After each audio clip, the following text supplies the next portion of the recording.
Salut à vous, la team du digital marketing. Aujourd'hui, on va aller voir un problème fréquent qui se passe lorsque on migre un site internet. En fait, on fait un changement global de site internet. Et je rebondis en fait parce que j'ai lu un article assez éloquent d'une agence qui avait suivi deux de ses clients. Et deux de ses clients sont partis en écoutant des belles voix, des beaux parleurs, on va dire. Quoi? On m'aurait menti? Oh là là là là là là!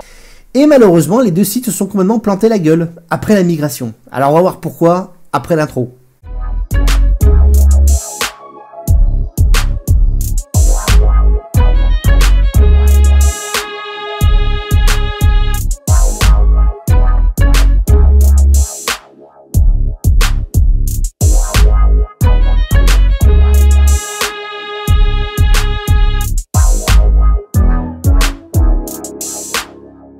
Alors attention, ne confondez pas dans la refonte du site internet seulement la retouche graphique. Là, ici, c'est clair et net, on va plutôt parler de migration structurelle qui impacte les pages et qui impacte donc automatiquement les URL.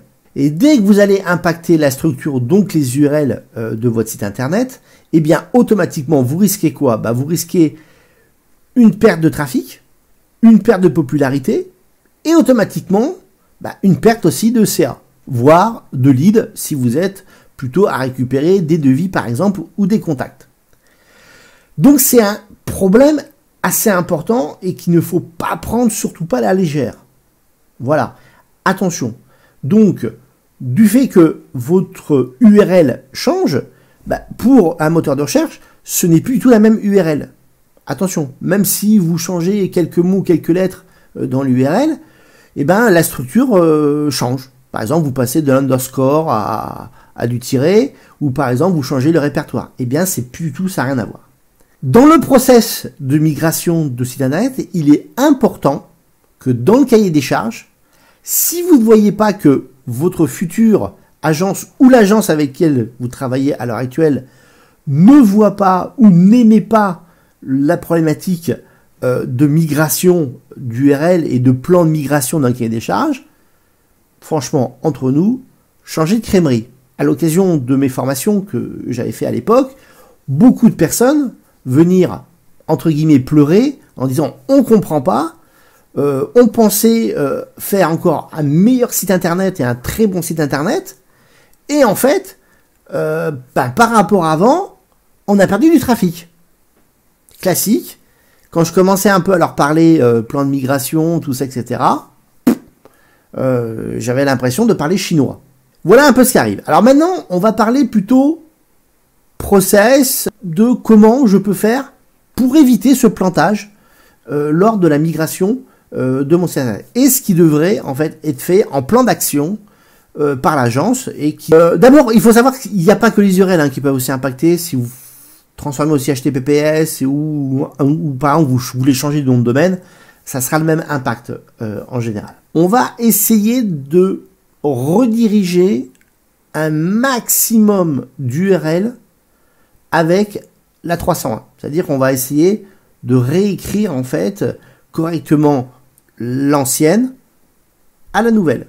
Ça c'est très important. Ça c'est vraiment la première étape qui était essentiel, c'est cette façon de faire. Alors comment on fait déjà pour savoir, il faut faire un inventaire. Alors on fait déjà un inventaire pour voir quelles sont les URL qui sont à rediriger. Alors on va faire un peu la méthode Pareto 80-20. Si vous ne pouvez pas tout transférer, si vous avez un énorme site internet à quelques dizaines ou centaines de milliers de pages internet, c'est moins évident évidemment à migrer, mais on va prendre à peu près les 20%, généralement c'est ça, c'est les 20% de vos pages qui font 80% de votre trafic. Comme ça, vous risquez de moins perdre en tout cas, parce que sinon si vous ne faites pas, là vous perdez tout. Donc c'est pire. Donc on va maximiser et on va inventorier en fait toutes les URL. Alors à partir par exemple soit d'un outil d'analyse de trafic, soit par rapport aussi, pourquoi pas, à la Search Console. La Search Console va vous donner aussi vos pages les plus vues. Donc, je fais mon inventaire je redirige à partir de cet inventaire les pages A sur les pages B en redirection 301, voilà. Et puis surtout aussi ce qu'il ne faut pas oublier, et ce qu'on oublie souvent, c'est que il peut y avoir des liens profonds qui peuvent être faits à partir de sites externes, c'est-à-dire de partenaires, je sais pas moi, de blogs qui parlent de vous, de forums, etc. Donc il faudrait aussi maximiser ces redirections et faire changer, pourquoi pas, dans les blogs ou les forums ou les partenaires, sur les nouvelles pages, enfin avec le nouveau lien. Donc, pareil, on perd pas comme ça de trafic et on évite la 404. En parlant de 404, évidemment, on va travailler beaucoup la page 404 pour qu'elle soit pas juste 404, hein, super. Non, on va faire 404, on va peut-être mettre les plus grandes catégories en place pour que les gens puissent se retrouver et où aller directement. Voire, on va mettre aussi, pourquoi pas, des 410. Si vraiment les pages, elles étaient pourries, ou des vieilles pages, où vous voyez, vous dites, ah, celle-là, elle est vraiment dégueulasse, on va pas la mettre. Bon, là, celle-là, on les met en 410 gone. Sinon, 404, pensez à la page 404 à bien la définir.